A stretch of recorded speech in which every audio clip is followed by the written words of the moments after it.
Hello, hello. Hi, We everyone. often learn how to live, love, and even hate through the stories passed down from generation to generation. But have you ever wondered what's missing from the stories we were given? The HIV epidemic may have started in the 80s, but some fear and misinformation still lingers today. In this session, Hate Doesn't Age Well. We will reflect, question, and learn to make room for the truths that stigma tries to silence. Remember, hate never ages well. Wow. Good afternoon, everyone. Good afternoon. When I say Jen, you say? Jen? Jen? Zero? I see you sleeping. Zero? Okay, kindly, I'd like to request each and every one of you to stand. I want to give you an icebreaker to break the ice before we start our session. Kindly ask your neighbor to quickly stand up. Awesome. So I come from a country where we love to dance. How many Kenyans are in the house? How many Kenyans are in the house? So I come from Kenya, and we really love to dance. So we have this dance challenge where I want you to partner with someone, two of you, in pairs of two. In pairs of two. Hopefully you're in pairs of two, okay?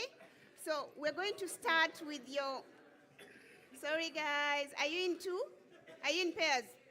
Okay, so we are going to start with our right hand. So put your right hand over here. Is everyone seeing me? I can't see you at the back, I'm really sorry. And then put your left hand below your right hand. So while you do this, I want you to bounce one, while putting your right foot in front. So bounce one, and then change, come to the left side, and then two. Are we together? Okay, let's try that. 5, 6, 7, 8, 1, 2. No, not in a hurry. Take it slow. We're not in a hurry. I don't want you to break yourself.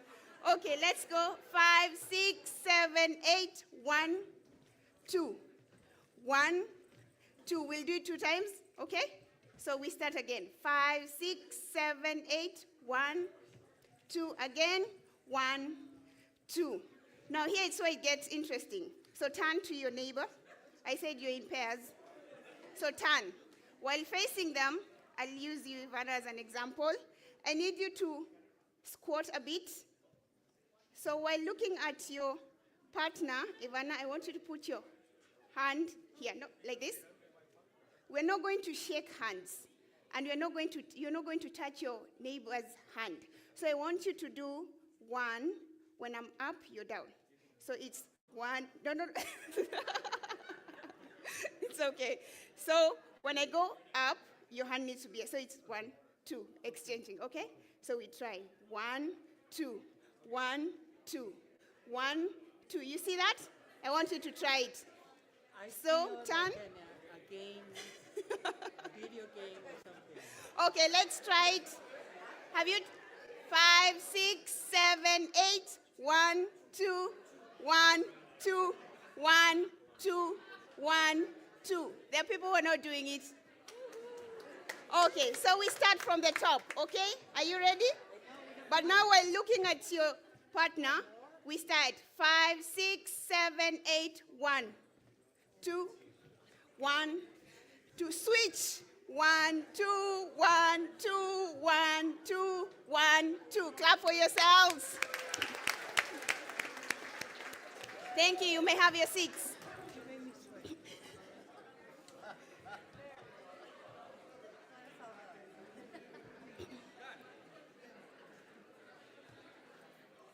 Did you enjoy that? Turn to your neighbor and ask them if they feel well. Check if they have a pulse. So right about now, I'd like our incredible speakers to introduce themselves and tell us who they are, what their journey has been like before we get into our next step. So I'll start with right at the end. What my journey has been like? Yes. Hello. It's on.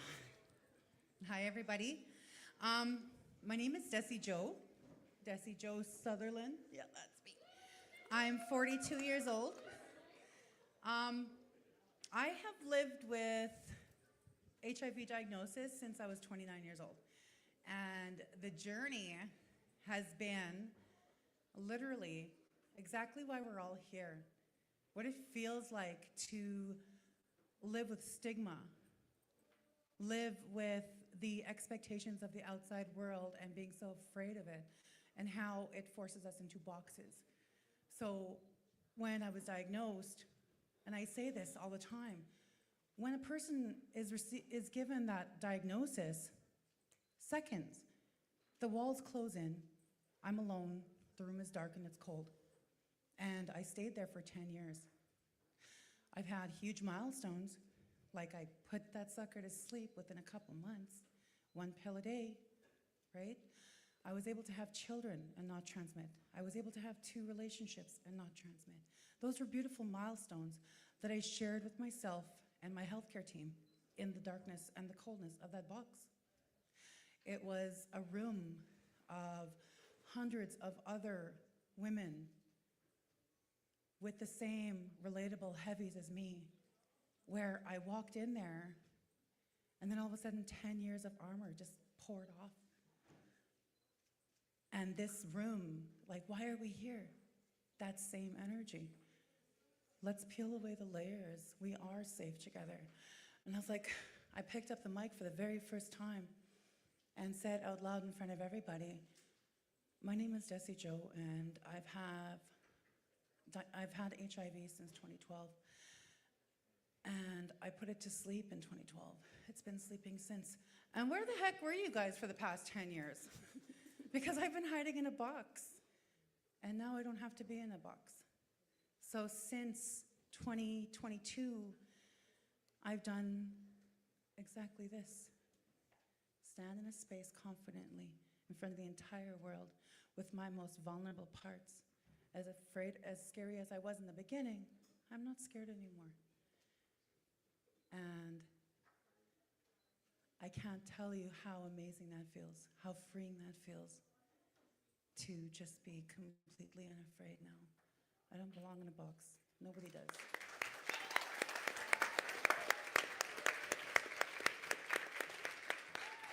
Thank you, Desi. Thank you so much for sharing your story and introduction. My name is Yasir Ali Khan. I grew up in Pakistan and I born in Pakistan as a Muslim country and very conservative society. So I diagnosed in 2009. It was just like incident, just like diagnosed in a private clinic and no pre-consultation, just like no any information about HIV. So there was a taboo in AIDS. It has no treatment in back home. So just diagnosed and suffering with the treatment, looking for treatment. There was no very limited treatment available. And just struggling where I go for treatment, where I have to go, just like there was no treatment available in 2009, and searching, then I diagnosed, then I found some information about treatment. So since 2009 to 2013 was journey to just looking myself what I am now. I'm a positive person. Do I need to end my life? Do I need to go, just like taboos, so hidden from everyone, and just my mother knows about my status, that's it.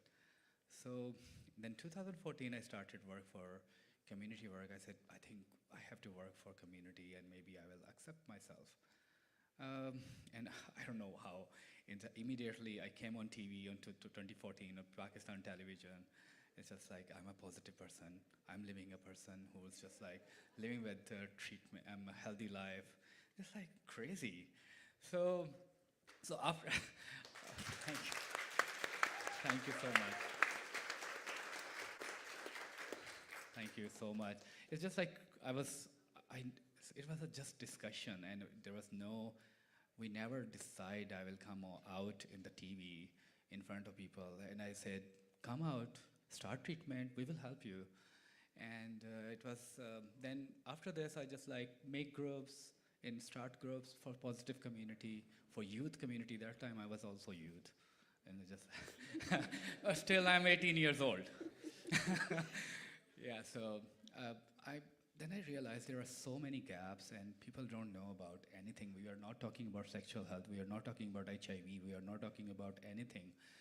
I work for UNDP projects as a monitoring and evaluation.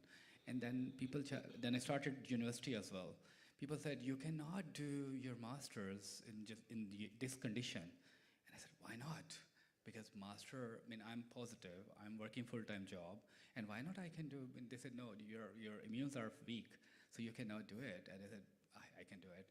So 2014 to 16, I did my master's, full-time job, 9 to 6 job, and just working globally. At that time, I was working for Asia for increasing the availability of the treatment in Pakistan and East Asia, South Asia, for the projects. So after that, I started drugs as well, just like and married with a woman as well. So much trauma and drama. I have 2 children, by the way. Still, I'm 18. So just like story, when I'm just like completing my 2 minutes. It's just like 1 minute, right? So then I started drugs and just like just come out with the drug issues in the injecting crystal meth, and I sexualized drugs for substance use for sexual purposes. Then I said, oh, I think I'm still activist. Let's do something about, because I've been through a lot in Pakistan, because taboo about criminalization and taboo together and religion make you so, and culture definitely. So it's too much trauma about injecting crystal meth and drug use and sex as well. So then I work for Asia, start again for amongst issues of chemsex and HIV, and so worked a lot with the UN directly and under the project of UN as well, with the Global Fund and different platforms as well, make toolkits, researches. You can search Yasser Ali Khan, just like researches and articles on online. And yeah, so after this, just like I'm here, I restarted my HIV buddies, which I started in back home.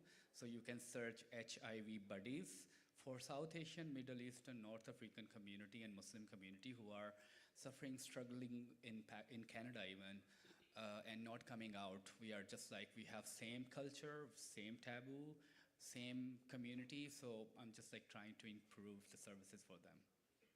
Yeah, thank you. Thank you. Thank you, Asif.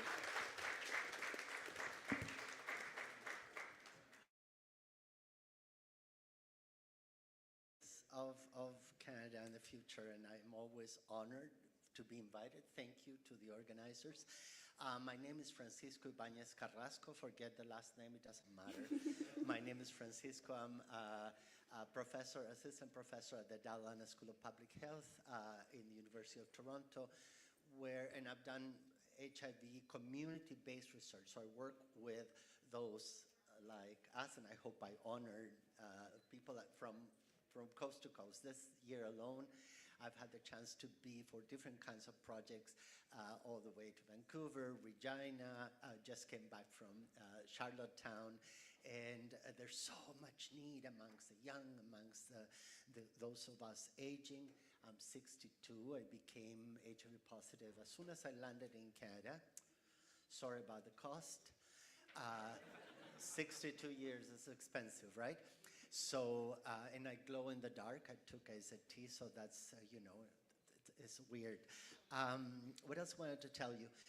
I teach folks like you, and which is a great honor. I never take it for granted in the health promotion and the community-based research programs at the Dalhousie. And all I can say is, hey, you're young, have all the fun you had. I have had. You're too young to know who Liz Taylor is, but I've had more husbands than Liz Taylor. Google it. So live your lives right now. And I know we don't want to tell people to do the drugs and stuff like that, but sure, just have fun.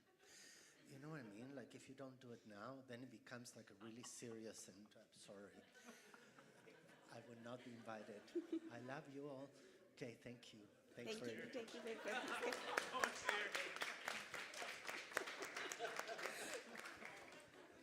Okay, hello everybody. My name is Ivan Ortigosa. First of all, I'm a trans woman of color in this city. My work is most to work for the trans community anywhere I want, anywhere I go. Because it's time to be out there. It's time to leave the trans community come up in whatever way they have to, like I did, because I'm HIV positive for 25 years, and my time is not that great, because I was a street worker, and no was any resource for trans community and HIV. No was doctor who can treat hormone treatment and HIV treatment together, because the post two is no good. And in my mind, I was, no, it's not. So they tried to, the doctor I saw at the time, they tried to stop my treatment as a transitioning, as a woman, because I was HIV positive. So I said, well, I will die because I'm never gonna stop to be happy in the person who I am. So I started knocking doors, I started going to organization, I started looking for people. I think in the time when I come up, I was the only trans person, public and face, to have HIV positive and work. And doing this work we're doing it all the time, speak up to people, to mention trans community is here, trans community is sick, and whatever you have to pass through, I do the same way, you know? I'm not different than anybody else. So I decided to start working for the community. So I start educating myself. I'm not academic. Whatever I speak like a live proof. I'm sorry if I swear a little bit, but it's the only way I can speak and people can understand what I said. You know what I mean? So like, I don't live with HIV. HIV live with me. You know what I mean? So it's no the guilty I have HIV. No, it's not like that. When I came up as a positive person, I told everybody else. My husband, my mom, my brother, everybody on the same time. I know 90% of these people never talked to me again. But 1% who was my partner and my husband now, he was with me all over the way. He never let me down, he never leave me alone. So that gave me more emphasis and strength to fight. So I did a lot of research on the community for trans people, and I work for Trans Pools. I was one of the organizing for trans people. I did a trans access project who was educating institutional on the city about trans community. I work in the finite team for 20 years for the trans community. And now I'm doing the same, like everybody who needs me to speak up about my community and my HIV and my experience, go ahead. I fucking put my face, sorry. I put my face there to do it. Like I do it today. So I'm not afraid to say I'm positive because I don't want that stigma in my back. I already have sex worker, trans woman, and now HIV. Forget it, fuck that. So I don't live with a stigma because everybody who know me know I'm positive, I'm trans, and I work for the community. So I don't have to explain to people my life because they don't live in my panties, and they don't live in my shoes. So I have to work out by myself to help other people, and this is what I do. So whatever people call me and let me know they need you, I will be there. And any of you who need me, I will be there too, because you never know. Your son, your brother, your dad, whatever member of the family come up as a trans, it's a big deal when it's hard to not be like that. You know, so imagine a person who wanted transitioning and a positive at the same time. I jump on the balcony if I don't have any help. You know what I mean? So my pro, pro, my life is to dedicate it to that, to teach people life is not over because you're positive. It's different. I get married, I have sex, I have life, I have love, I have dog, I have house, I have everything. So, thank you. Thank you. Sorry about my language. No, it's okay, totally okay. Thank you very much. And to echo what you just said, you're not living with HIV. HIV is living in you. You're like the landlord. HIV is the tenant but doesn't pay rent. So it's funny. And to introduce myself again, my name is Damaris Nyamoya. As I mentioned, I come from Nairobi, Kenya. This is my first summit to host here in Canada, so kindly bear with me. And I was born and I live with HIV, and I'm proud of it. And I walk in the shoe, very proudful. And I'm happy to be here today.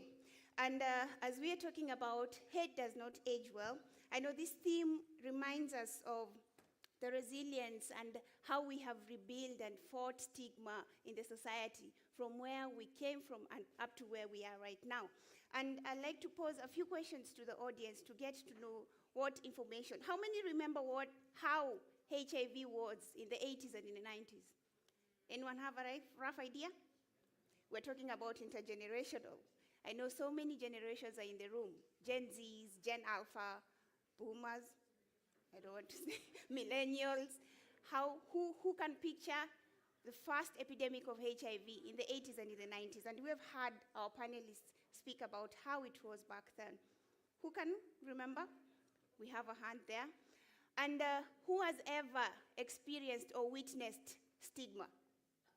Has any of you ever experienced or witnessed stigma? Okay.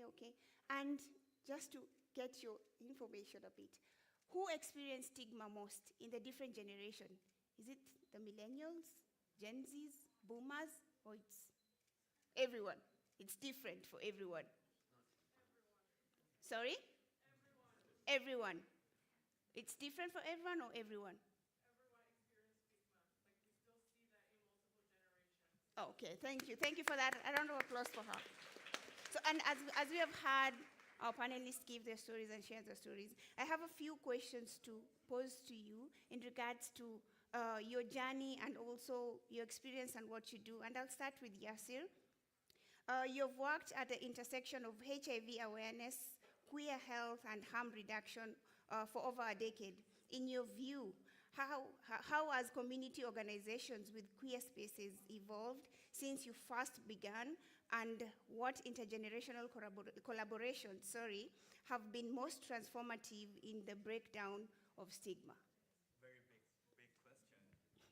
It's a long question. It is, sorry. I don't understand. Yeah, I do not understand, but I'm coming on it. So the journey of the harm reduction, not only harm reduction, but the positive people living with HIV and drug use. So just like to raise the voice, especially in Pakistan, like countries. So in 2018, when I raised this talk about we people are also suffering with the stimulants. So it was just like challenge, and then talking in the international forums and talking about just like everywhere and getting a lot of stigma to work for positive community and Muslim community, and also using drugs and criminalized where the countries are criminalized for drug use and everywhere, I think, these days. So it was so very big challenge, but I think there was some hope. Everyone is just like closing door for you, but I always said, I always have a hope to I will do something because I've been through a lot, and I will definitely do something for people who are still suffering with people. And today I received a message from a trans man, my friend, and he said, "Oh, I'm relapsing again and again." I said, "Okay, we are. I mean, everyone just like relapsing again and again. So this is just like we have to just like give them a enable environment to just and every time I'm talking about these things everywhere, and so I think still we have lack of collaborations in organizations. We are working for communities, but the collaboration is missing somewhere.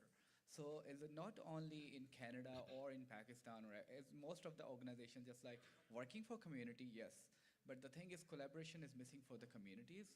So when we are doing for community some work, we need to go for the collaborative work. Just like, hey, I'm working for LGBTI community and you are working for straight community, why not we can do something collaborative? I was vice chair of NAP, or network of people using drugs, and we make this network in Asia. So then it was a very good opportunity to talk with Harm Reduction International. Hey, when the director was there, I said, Nomi, why you're not including LGBTI community and youth community and drug use as well? And she said, we are thinking about it. So I said, okay, we can connect you with these people. So first time, 2023, we included LGBTI, drug use, and chemsex in Harm Reduction Conference, Melbourne. So and now it's continue everywhere. So it was just sometimes we need to pay attention on the issues and raise the issue. Anyone can do it. Just we need to do something. Thank you. And quickly to come to Ivana, you have yes, because I like you. You have spoken openly about lack of resources and safety for trans women and sex workers living with HIV in the early decades. What changes have you seen or still hope to see to ensure that today's trans people don't face the same isolation and barriers you experienced? Well, I have a lot to say about that. You have time. When I became positive, any organization in this city have nothing to do with trans. That was like scary for me because every door I knock, everybody look at me like, what am I gonna do with you? Where I put you? What I can do for you? And the answer is the same what you do for your neighbor is the same what you do to me. Because my gender came first in my experience, as a positive trans woman when I don't have any resource. So the first person who helped me was from ACT. And now they not work anymore. I feel so bad for them because that was the first organization in this city who really care about HIV and AIDS. But they help me, not the way I want, but they give me hope. So that first step made me go to the next one, was PWA, where it's supposed to be for gay men and LGBT, but they don't even know nothing about trans. So when I got there, everybody looked at me like, oh, an alien came out. So what are we gonna do? And I answered the same question. The same what you're doing to your brother as you're doing to me. The same hell. I'm not looking for any kind of something different. I want the same like everybody else. I want the pill. I want to get health. I want to live. Because I have a lot of stigma in that time. Be a sex worker and be a street worker on the same time, and trans, and doing drugs. So that was like, take the wedge out of here, you know? But I fight, not only for me, but I fight for the people behind me, because I can tell you, it's hard to say that I'm HIV positive from to a lot of people. I don't have that anymore. I love to say it because I love to see the expression for people. Ooh, oh, no. But it's nothing really different. HIV men, HIV trans woman, HIV gay guy, a straight guy. It's nothing, it's not different. You know, it's the same treatment, it's the same kind of help, it's the same kind of thing you have too. So I bury, all this bury, I destroy it. So I start fighting. I start going everywhere when they need me about speak, even if they not pay me, even if I have to beg it, let me speak because I need to do it. I need to do it. So I'm glad I find an organization who help the trans community. And that time was HIV Network, who have a program inside they called REACH. And REACH was a team of trans people between men and women who work about HIV and trans community, because every trans community we was on the country, because we travel everywhere in Canada, to explain one don't have nothing to do with the other one. You need the right to get the medication. You have the right to get for resources. You have the right to get anything you need to survive. So thanks to Rich, we learn more about what is trans community. And believe me, I'm working in this kind of for 20 years now. And I always say, no light, you know, telling, yeah, I'm HIV positive, so what? It's like what happens if you have cancer? You're not gonna tell him, you have the stigma to have cancer or the diabetes or whatever it is, you know what I mean? More openly, you be with yourself, less stigma, you put it up there. That was my berry, but I break it up. And trust me, if somebody get in my way, I kick in his ball and get the fuck out, because I will continue on front to help. I'm 61 right now, and I still alive. So, and I still fighting. Awesome, awesome, very interesting. And just to pose a question to all of you, and feel free to chime in and share your feedback. Across your different journeys, you've each witnessed how communities respond to stigma over time. What do you think has changed most, and what still has been in our society's view of people living with HIV and those who challenge prejudice? No, it's either one of you. You look good. It's a glow. So 40 years ago, I have to say that some things were really cool. In spite of all of us kind of dying on the street and fainting in public events and that kind of stuff, it was something very tragic. What was cool is that there was a very active political activism in HIV and AIDS, which kind of changed once the white gay men were already served, and they kind of withdrew. And then all of a sudden we discovered that indigenous folks and folks of colors also had HIV.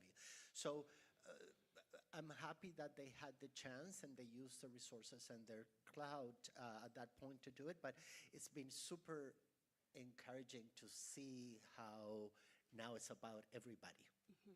Because there was that, and they had the public voice, right? And the question was about that. I'm older than she is, so I forget things. Yeah, we take some pills. Viva Zolo. So let me read out the question again.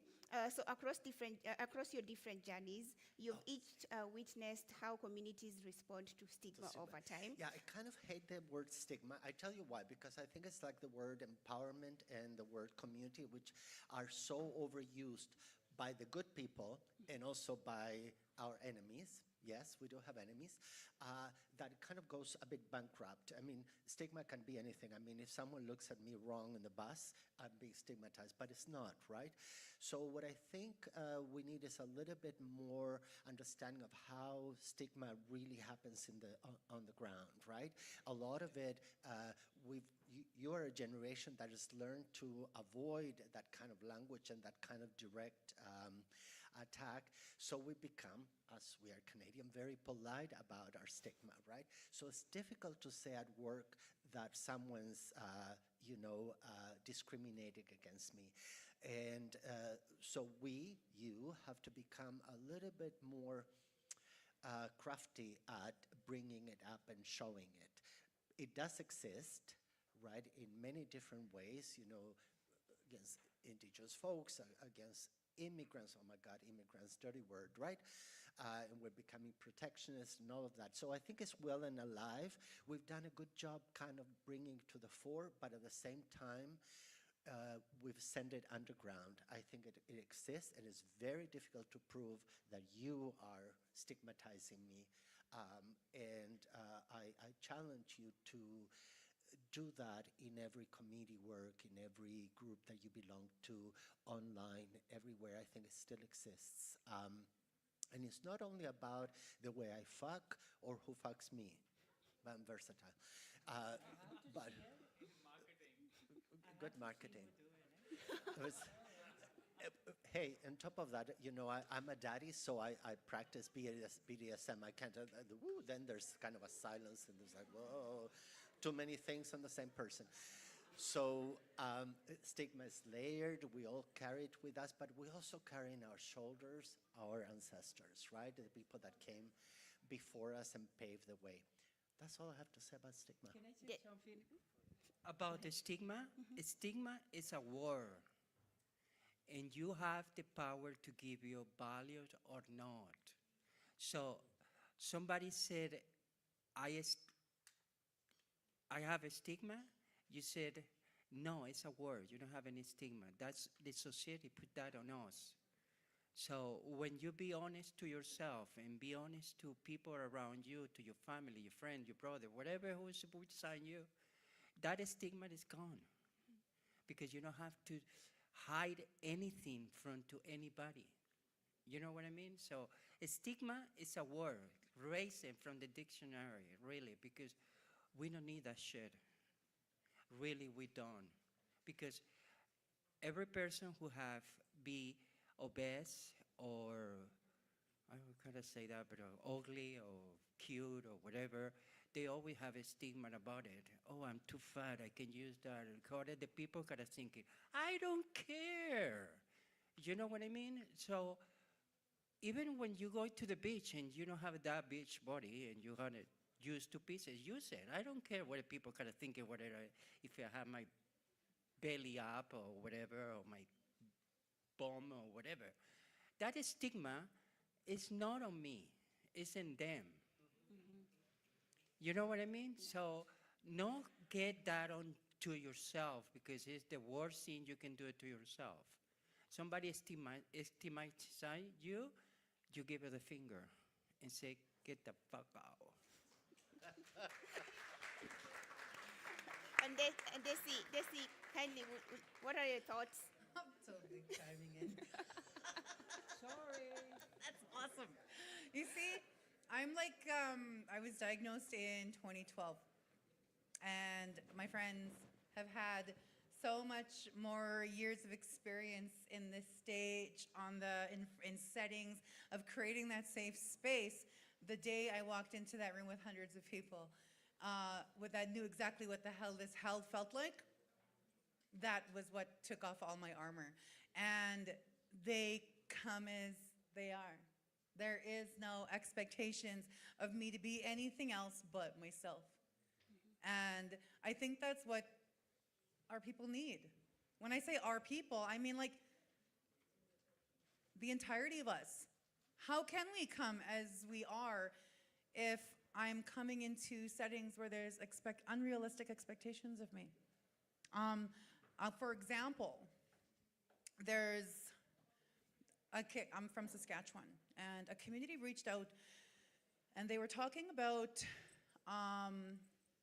results that happened in the community, and they were worried about like how can we reach the people? I was like, well, I don't really think anyone's gonna come and see you. They're probably sitting in the box I was in 13 years ago. Well, how do we reach them? Well, you need to bring in lived experience. You need to bring a relatable energy in there. Well, how do we do that? I can't speak on situations and experiences that I haven't lived. So you need a panel of experience across the board that isn't going to target a specific diagnosis, but the lived experiences and the heavies and the milestones with a strength-based takeaway. But you know what? Let's put HIV in there. Let's not just put a big spotlight on it as if it's something that, you know, we know it's here and here we are. No, let's bring in come as we are energy. And, you know, I also got HIV. That sucker's asleep. And it doesn't single out anybody. And we did.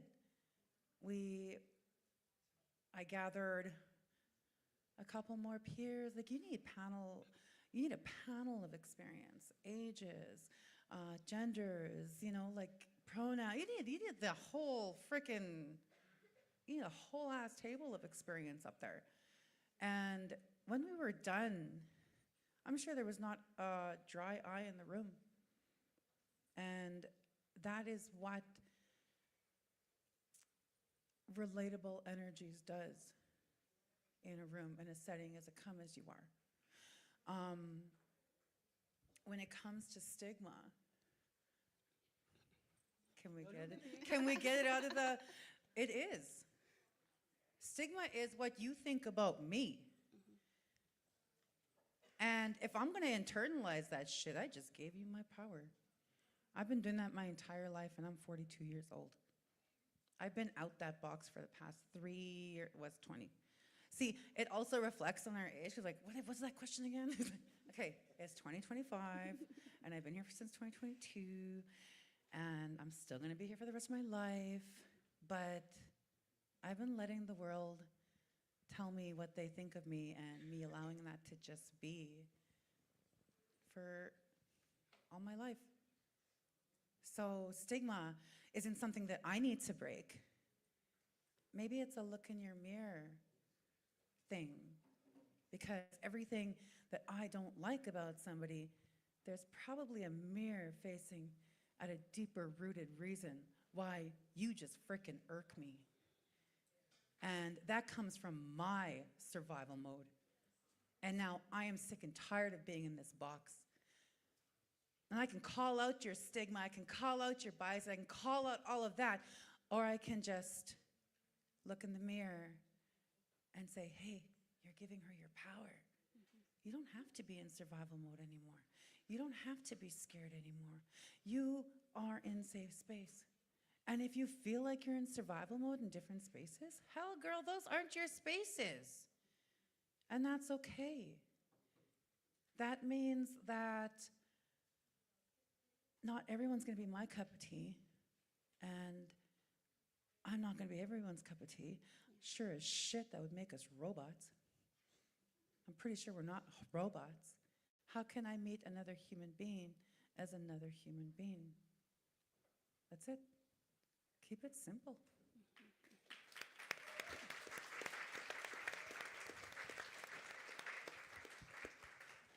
Next question. Yes, you have So, one. For me, stigma is just like power, I think. I mean, stigma make me more empowered, I think. So initially, stigma make me ashamed initially. But now I'm sitting here. It's just like power for me. So every time stigma make me more power, giving me, okay, people are still stigmatized community. I mean, and especially for, why only positive community? So, I mean, they are using cars, they are trust on science, they are trust on treatments, other treatments, but still stigma with HIV, and especially in drug use as well. But stigma is everywhere. You just need to, I always challenge people, I think you are still illiterate. You just need to know more about things. You need to go to school. I don't think so. School, or need to know more. And because I'm running a campaign about Talking Buddies. Talking Buddies is talking about stigma. So Talking Buddies in my HIV Buddies campaign is especially on dating apps, and every time, because I'm from backward community, and South Asian, Arabic, Persian, and all communities are still suffering with these stigmas. And initially people are, just like in Pakistan, people said, oh, we need to just like complain about you, or FIR or CIA will arrest you because you're spreading HIV. So, and still it's just like same in back home, and over here it's just like GTA is providing a good services, or or just like metropolitan cities are providing services for HIV and education, but with the other cities, just like small towns, are still creating a lot of stigma. So we are still fighting for stigma, and we are challenging stigma as well. So I think this is a time to just like talk more about. So when you're talking more, just like showing up, every time I'm showing up, okay, you don't want to sit with me? Please go ahead. I'm here. So yes, so this is your problem, not my problem. So every time on media and sitting here is just like a big challenge to to give them challenge. Hey, I'm here, and just like competing stigma. So stigma is everywhere. How you need to perform and respond, this is a challenge. Thank you very much, and a round of applause for each and every one of them. And as you've said, we're evolving, and soon we don't need to be talking about the same old thing. We are way past stigmatizing anyone about their HIV status. We are outgrowing that stage. And Dr. Francisco, just a question to you before we close up. You've often blended research. You spoke about research and digital education and lived experiences to challenge stigma. I know you don't like that word, sorry about it. But how can we better connect community wisdom with academic spaces so that young people don't just study activism, they inherit it and advance it? Okay, so let me see if I understand this. I think you have a voice that we did not have 30 or 40 years ago, including social media, and we know that it works. You know how to use it. I think we still need to be angry. Actually, this sounds like out of left field, but I am angry today, for example, that instead of spending more money in the kinds of services and programs that we need across this country, we're spending $1 billion in weapons and soldiers. I love soldiers, they're cute, I know, Serena, I know. Soldiers are very hot, and we gay men love boots. But I don't understand the switcheroo here to not have, mental health. I mean, go out in the street, you're seeing what's going on with mental health in this city alone, and it's happening across the country. Channel your anger, right? I know we're Canadian, we don't like to show anger, we get very nervous about it. Well, fuck that shit. Sorry. I thought you were saying, just shut up, old man. So one's the reason. Fight academia. Academia is huge hierarchy, and it's a business. It stopped being about knowledge, and it's a business. So for us, for a person like me with little power within academia, is to really try to elevate and push the students who are struggling to pay their, to pay their money and to honor their families who've struggled really hard to get them there, to be both activists and intellectuals at the same time, because you can do everything. I think that's the ticket. Thank you. And lastly, Serena, I'm really sorry about this, but I have to ask this question to Daisy before we close. Bring it on. So you've worked to create safe spaces with indigenous communities while living openly about your status. How do traditional teachings, community care, and indigenous approaches to healing influence the way we talk about stigma and resilience today? I really wanted to go into the coming as I am energy, which is exactly what you're going to find in ceremony. It is a come as you are energy. And I work in my own community, and there was a Sundance this past summer where I'm going in that day, but there's this truck full of community members who are painted with the lens of the addictions, the lifestyle, and their eyes went really big when I walked towards their window, and it's like, if you're not doing anything this weekend, we're having a Sundance. Really? Like, their eyes like, I can come? Don't I have to be clean and sober for like 4 days? Well, you just said that you were clean. You're asking me if you need to be clean for 4 days. That is you telling me that you're dirty. Oh, I gotta wrap it up. Okay, the come as you are energy. You're gonna find that in ceremony. I came as I am, my most vulnerable parts at the forefront, and I am safe here. This in itself is a ceremony. I have given you the come as you are energy and allowed you guys, all of you in this room, come as you are.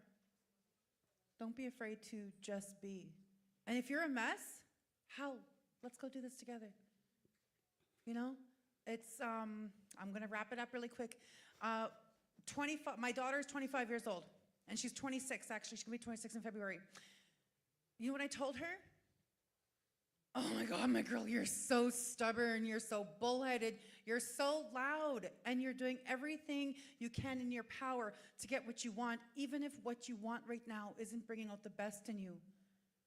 But baby, once you plant your feet on the ground, you're stubborn, you're bullheaded, you're loud, and you know how to get what you want.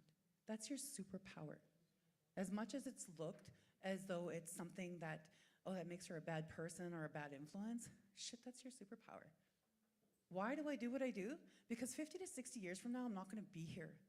My grandchildren are gonna be here. You're all going to be here. And if I haven't done everything in my power to try and help implement change where it matters, the community, the people, the come as you are energy, then what the hell am I doing? I'm not gonna be here. You will be. Everything that you think is a weakness of you is actually a superpower and a strength. Change your lens. You guys are fucking amazing. Thank you very much. A round of applause for our panelists. What amazing stories and inspirational journeys. Thank you so much, and we standing ovation for them. They deserve a standing ovation.